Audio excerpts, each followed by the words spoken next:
Hola. Hello, everybody. I'm Michelle Agosto, and I am one of the founding members of Los Artistas del Barrio, and I am joined with my friend and colleague and brother, William Rodriguez, one of the co-founders of LADB. Thank you for the toss, Michelle. And welcome to you, the viewer, to our first online art show. and we're just both so happy to have you here watching, taking your time this evening to see what we've been up to. Usually we have an annual extravaganza, that we like to call it, and it really is a time where we have all of our members, all of our artists kind of come together and celebrate the work that they do, and we just have a good time, a big party, and we share our love for of art and the work that we create with all of you. But this year, obviously, that couldn't be done, and we were really sad. We were holding off to the last minute, but it wasn't going to work.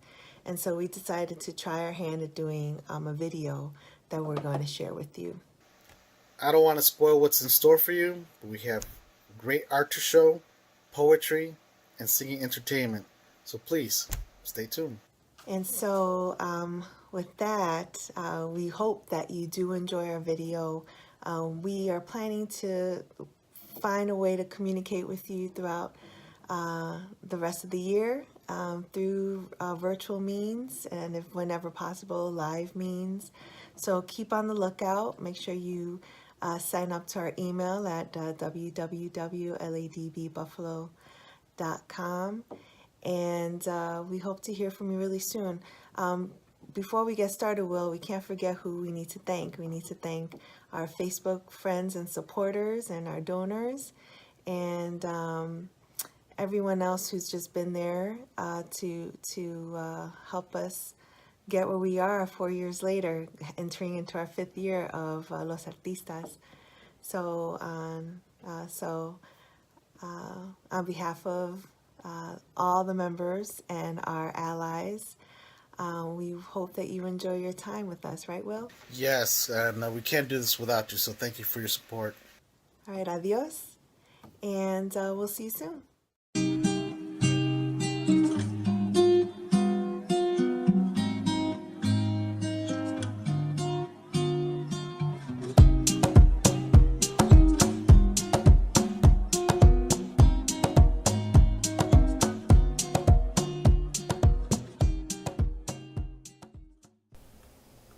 Claramente, a declaration. To be clear or obvious, we of the people will march forward with a clear sense and with obvious intention in who we are. We will be seen.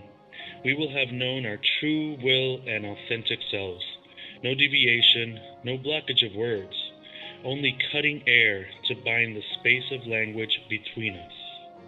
Only sight beyond the painful rhetoric, to see past, to introspect, to embrace connection for the sake of better understanding and the will to know others. We, the artists, will show our work, express ourselves and creativity with precision. We will share ourselves to bring others into our world and have them share in what we feel. We strive to ask for something undeniably real and true in these ambiguous times, to speak into the world the things that are as clear as they seem to be. So we ask of you to share with us this moment in art and afford us what we are afford ourselves: a clear look, transparency, no judgment, and an open mind. We, the people, will live as we are and move forward together in clarity and meaning, being seen for what's ahead. We will be seen, we will be heard, we will be here as our true selves, uncompromised and with momentum. We will share with you, us, as artists, as friends, as family. In our collective efforts, we will be clear and know together.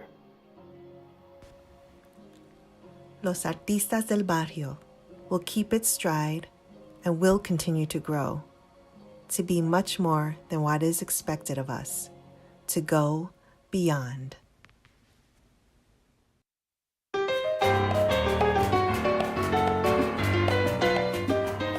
Aileen González Martí, San Juan, Puerto Rico.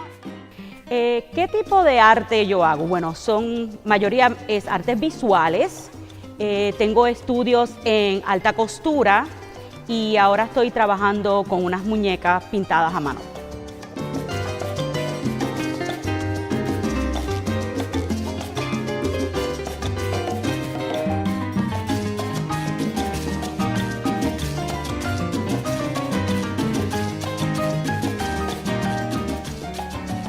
Mi trabajo es inspirado en las cosas que me suceden, las cosas que me pasan a mí, pero también las historias de nuestra gente y también es mezclado con la cultura.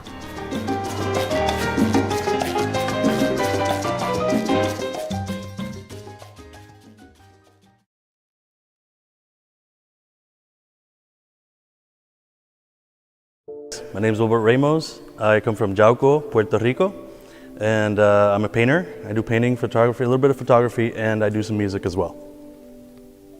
So in my work, I try to express bold colors and try to express the colors where I come from. Puerto Rico is a tropical island, so I try to use those really vibrant colors in my paintings, kind of cartoonish style, and it's just day-to-day events that I try to paint.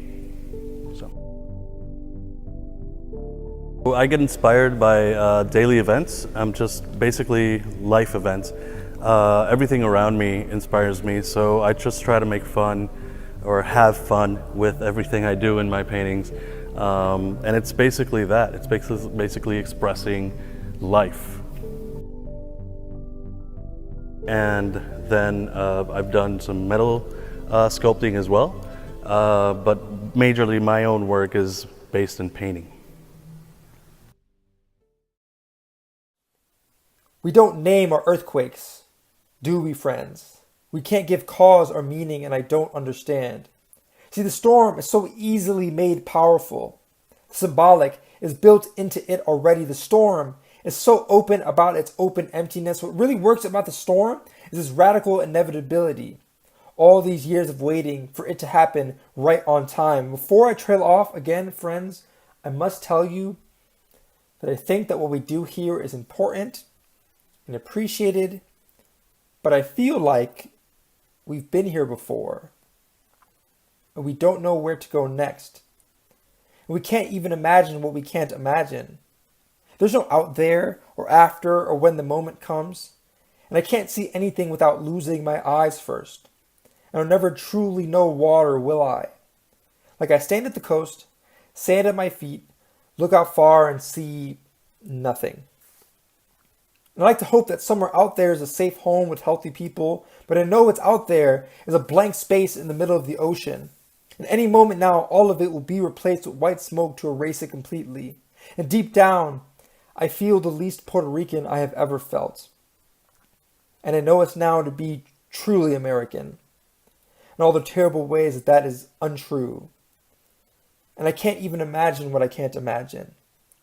And what I mean is, there's not even nothing out there. And what I mean is, at my feet is not the ocean, but Lake Erie or the Hudson or some other dumb name. And out there is probably Canada or something. And to be honest, I don't even think I could get to the coast from here if I wanted to. The white smoke rises past the buildings only after I've already turned away. And I feel like I've been here before. And I don't know where to go next, and I hate it. And I wish there was a name for this exact feeling. But friends, this is exactly what I've been trying to tell you. You see, I think the names have went the way of the blank spot in the water, been taken from us by distance and unclear paths. It's what this country has done to people, to everyone really. And now I can't even give meaning to being on edge all the time. And I wish I could explain this better, but there can be too much loss to talk about. And I think we're just past the point of our names and our values having purpose in the middle of all this empty. And what I mean is, there is no forward, no out there to speak of, only wandering words in an empty white space, which is to say, we don't name our earthquakes, do we, friends? We can't give cause or meaning, and I don't understand. See, the storm is so easily made powerful. The symbolic is built into it already. The storm is so open about its open emptiness. What really works about the storm is its radical inevitability. All these years of waiting for it to happen right on time. Before I trail off again, friends, I must tell you that I think that what we do here is important.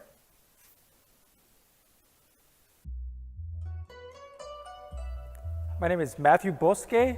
I'm a Puerto Rican American from Buffalo, New York. I think my work really is trying to bridge a gap of some kind between the interpersonal and the public, and to really kind of build this connecting bridge between the very vivid, politicized yet very interpersonal and personal experience of, the Puerto Rican subject, me, myself, and the people around me that I care about. In 5 years, I kind of try to think what we would look like as a group. And the one thing I really hope that we still are is to still be connected and still be a family and still have this very personal closeness to each other, both as artists, but also as individuals. And I really hope that in the future, we've expanded that sort of family feel and that sort of cultural connectivity to a much larger Buffalo audience, and really have created a platform for people to feel that they can find that somewhere in the city, where right now it isn't as clear where you can find it.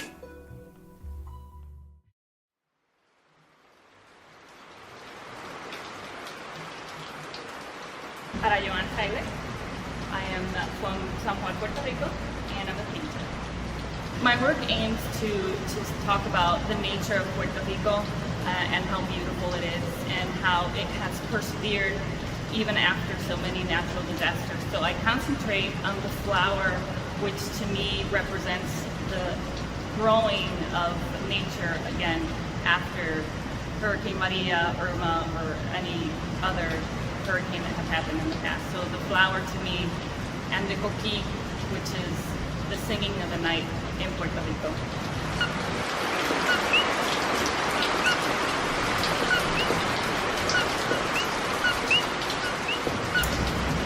What inspires my art, simply enough, is my childhood. My childhood growing up in Puerto Rico and going to the beach and going to El Yunque, playing with my cousins, just being part of Puerto Rico and the culture. And I want my paintings to inspire that feeling in others, to get that feeling of memory of their childhood, wherever it might have been.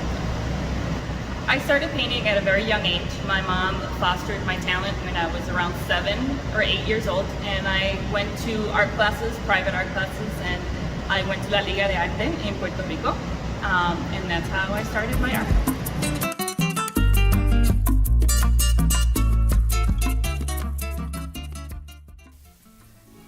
William Rodriguez, from Buffalo, New York. My family's from Maunabo, Puerto Rico. I like to consider myself a illustrator, comic book artist, graphic designer, and just overall creative person. I like to do music, I'm a DJ. Just anything that's creative I like to dabble into, so that's my main thing I like to do. When I do my work, if I'm doing comic books, I like to be as sound as either a penciler, inker, or colorist. I study very hard to make sure technically I'm sound when I do make my artwork, but I also like to express myself in a way that it's exciting when I do illustrations. But I also like to do paintings, which is a little bit more different from my comic book work because I like to be a little bit more expressive, more feelings when I do my paintings. And then the graphic design is more of a technical type of thing that I like to dabble in, but it's all equally exciting to me.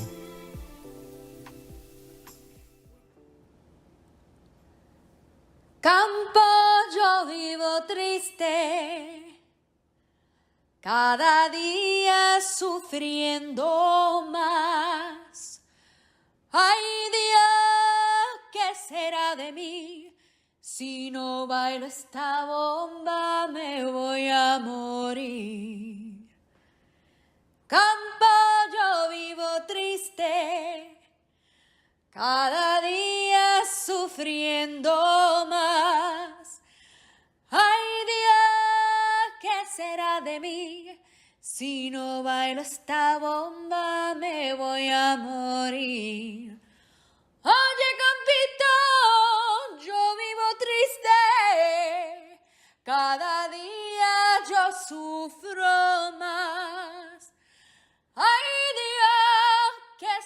será de mí? Si no bailo esta bomba me voy a morir.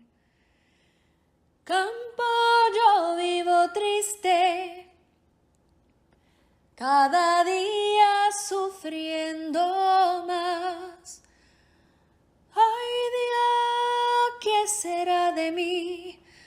Si no bailo esta bomba me voy a morir. The reason I do what I do is because I feel like there's people out there that they're writing these stories, right? They're sitting in their bedroom and they want to tell someone something intimate about their lives, intimate about what they're feeling at that moment. And I get to express that out loud and transfer their story onto an outer audience. And there's nothing more fulfilling than knowing I'm fulfilling someone's wishes and dreams and bringing it out there to people. And by people watching it, the touch that they feel, it's just, I love it.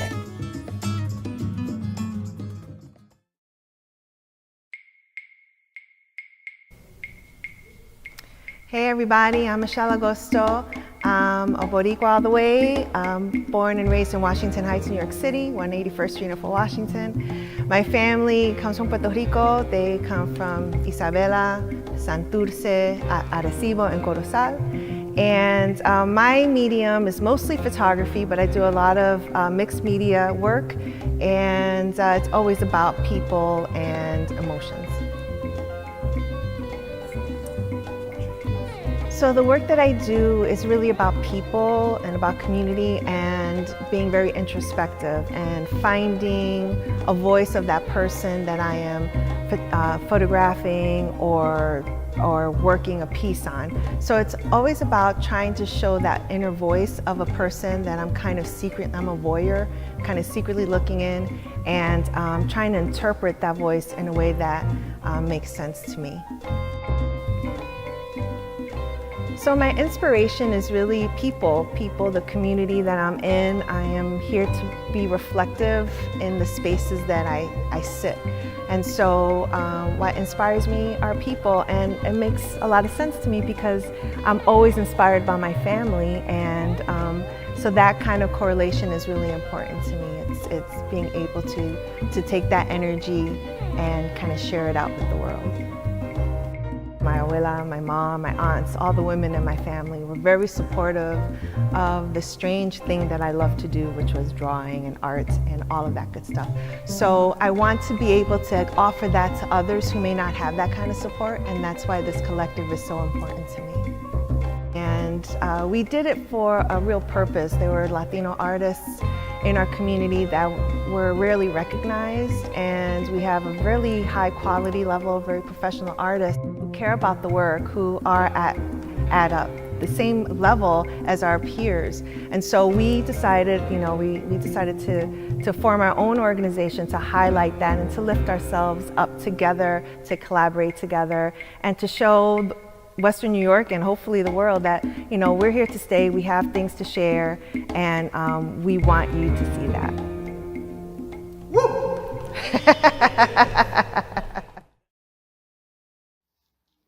A Bichon lays in the grass. The zip-lining of would-bees usher in and out of summer, where ghosts in the shape of dandelions ride whispers only the dead and a Bichon can hear. When they ask, "Why are you a poet?"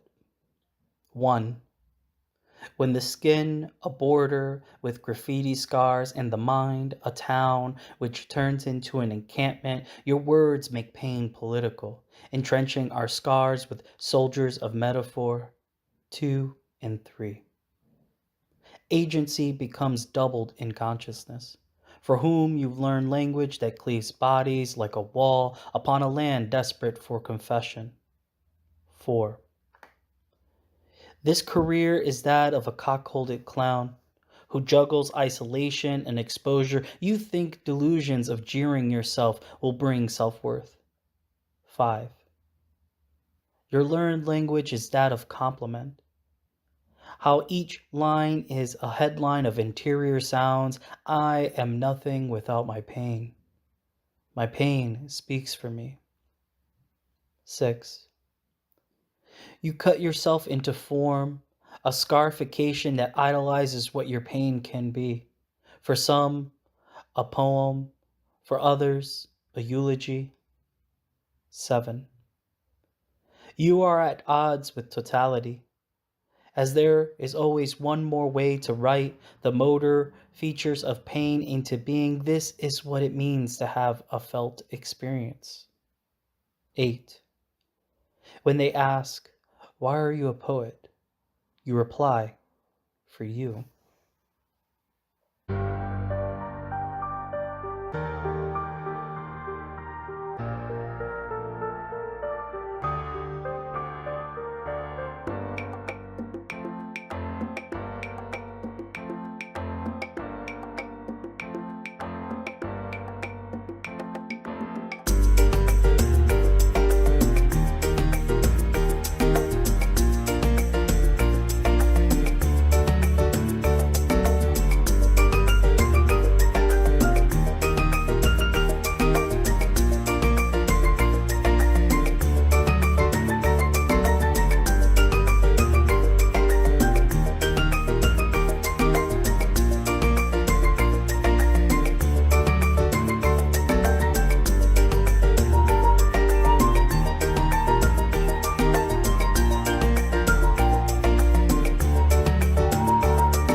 Yous and we's. Somewhere along the way and amidst the fray, yous and we's all came about the notion of a better day. From how yous and we's choose to see the past, all of us dream of a future that would last. A future that would meet our expectations and cause the elevation of our current situation. Be careful, however, of seeking heaven on earth and forfeiting salvation.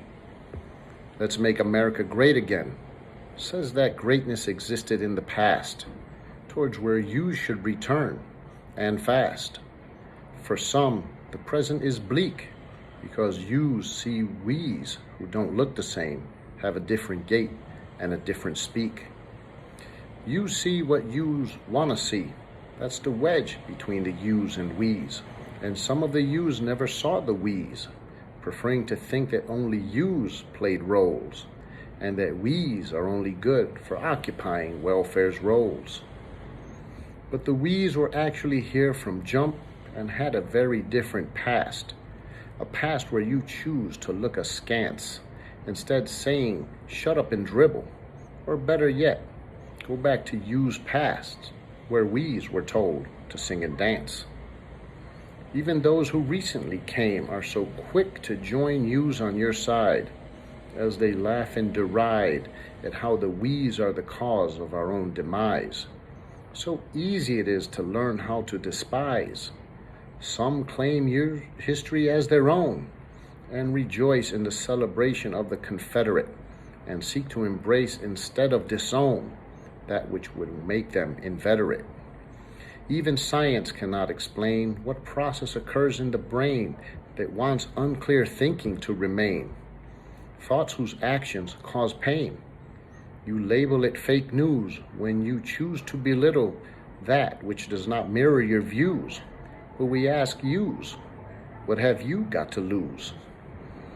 If yous open your eyes, the we's have tried to rise to simply earn the same prize.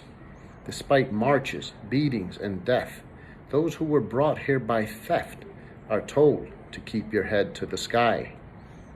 But how to accomplish this feat when a head is between a knee and the street? All that can be uttered is mama as a cry. For who is perfect among us and can universally judge what another's worth is? Yet the scales won't budge, and used mirth is held as a grudge, expecting the wheeze to be above reproach.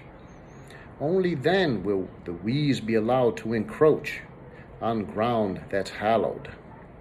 Some of what yous hold as hallowed may indeed just be hollow, since it is great for yous and not wheeze. To use, is it such a bitter pill to swallow that we must all in the mire wallow and just let the wheeze be free? Yous have friends of all colors and never did a slave steal. So yous ask, what's the big deal? If the wheeze just had a bit more zeal, it would be revealed that everything is ours for the taking. Either yous are faking or simply mistaking why we's appear behind on the progress making. You say yous believe that what you see as we's reluctance to achieve has nothing to do with centuries of racist strife. If that is the case, are yous then saying it is indeed we's race to blame for our own lot in life? Alas, all hope is not lost, no matter what the cost that we's continually pay, sometimes with we's life. For there's hope for a better day, and what yous will lose is nil if you choose to fulfill the compact of trust that could turn the yous and we's into just us. June 21st, 2020.